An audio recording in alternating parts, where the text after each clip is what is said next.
O movimento estudantil surgiu como uma resposta à exclusão dos jovens e estudantes das decisões políticas, sociais e educacionais.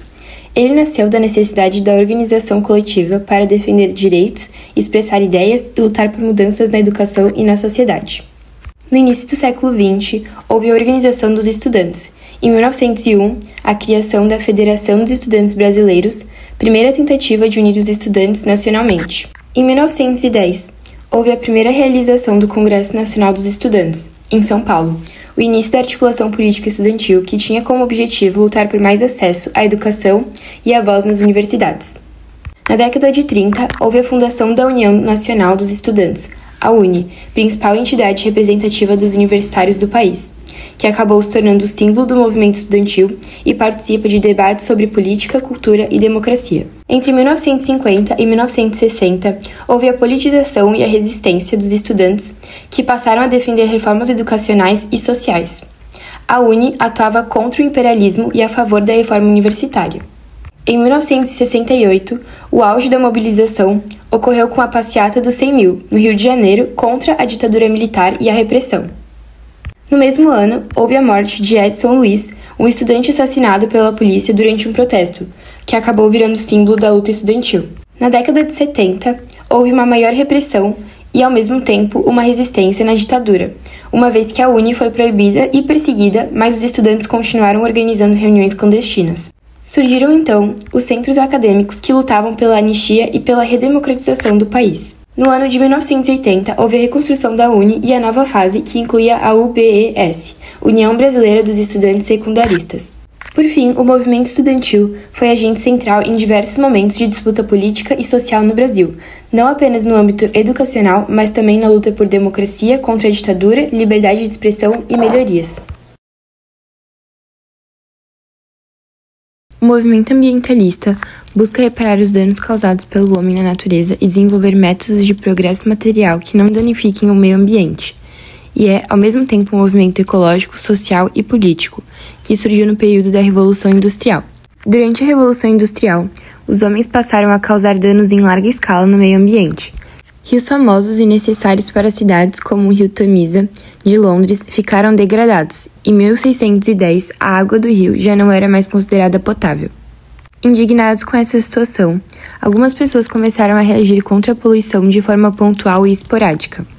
Duas figuras de destaque se declararam abertamente contra o desenvolvimento ambiental e irresponsável que também abusava dos trabalhadores, a saber G.K. Chesterton e J. Tolkien. Sendo assim, foi apenas depois da detonação das duas bombas nucleares no Japão que os ambientalistas começaram a se organizar e formar grupos especificamente ambientalistas. Em 1948, foi fundado na França a União Internacional da Proteção da Natureza. Essa foi a primeira organização do movimento ambientalista. Em 1961, foi fundado a WWF, antes conhecida como Fundo Mundial para a Natureza, e em 1971 foi fundado o Greenpeace. A segunda onda do movimento feminista aconteceu entre o final dos anos 60 e o início dos anos 80, protagonizado por mulheres como Simone de Beauvoir, Kate Millett e a Beth Friedan, autora do livro A Mística Feminina, que denunciava como muitas mulheres se sentiam infelizes e presas mesmo dentro de um casamento considerado ideal. Diferente da primeira onda, que lutava principalmente pelo direito ao voto e pela igualdade legal, essa nova fase passou a discutir a igualdade no cotidiano, nas relações familiares, no trabalho e na sexualidade, visando a legalização do divórcio, do aborto e o reconhecimento do sexo casual. Um dos grandes marcos dessa fase foi a publicação do livro O Segundo Sexo, de 1949, escrito por Simone de Beauvoir, que influenciou fortemente o pensamento feminista. Ela afirmou que ninguém nasce mulher, torna-se mulher, mostrando que muitos papéis atribuídos às mulheres, como cuidar de casa ou ser submissa, não são naturais, mas construções sociais. É très simple, c'est que être femme, ce n'est pas une donnée naturelle. C'est le résultat d'une histoire. Il n'y a pas un destin biologique, psychologique qui définisse la femme en tant que telle.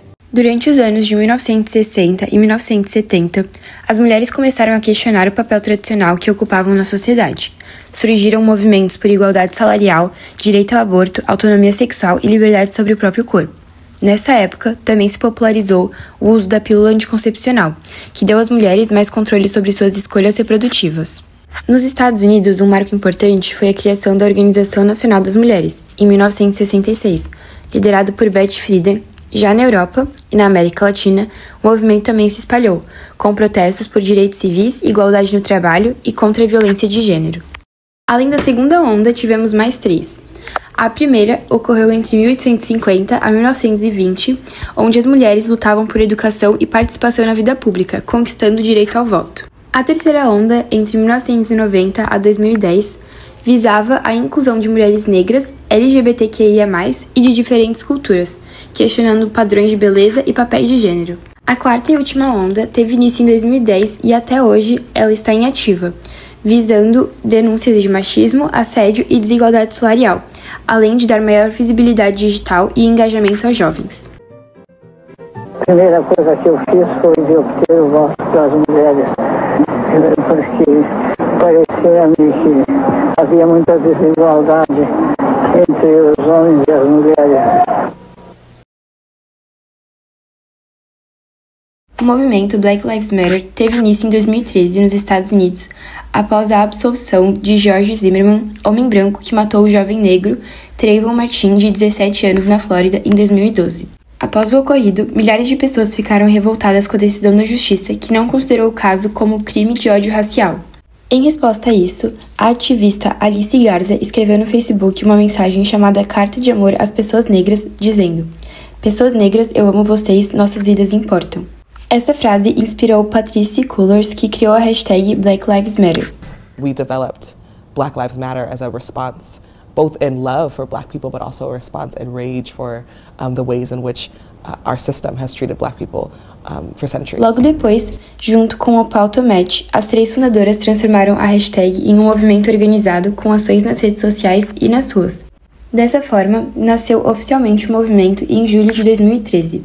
Seus objetivos principais buscam denunciar o racismo estrutural e a violência policial contra pessoas negras. Com o tempo, o movimento cresceu e começou a lutar também por justiça social e igualdade racial, fim da brutalidade policial, mudança nas leis e políticas públicas e a valorização da cultura e da vida negra. O movimento ganhou força em 2014, com o caso de Michael Brown, morto por um policial. Em 2020, o assassinato de George Floyd por um policial provocou protestos no mundo todo. As principais formas de atuação são os protestos pacíficos e marchas públicas, campanha nas redes sociais, pressão política por meio de petições, projetos de lei e apoio a candidatos comprometidos com igualdade racial, além de ações educativas como palestras, workshops e materiais para conscientizar sobre o racismo.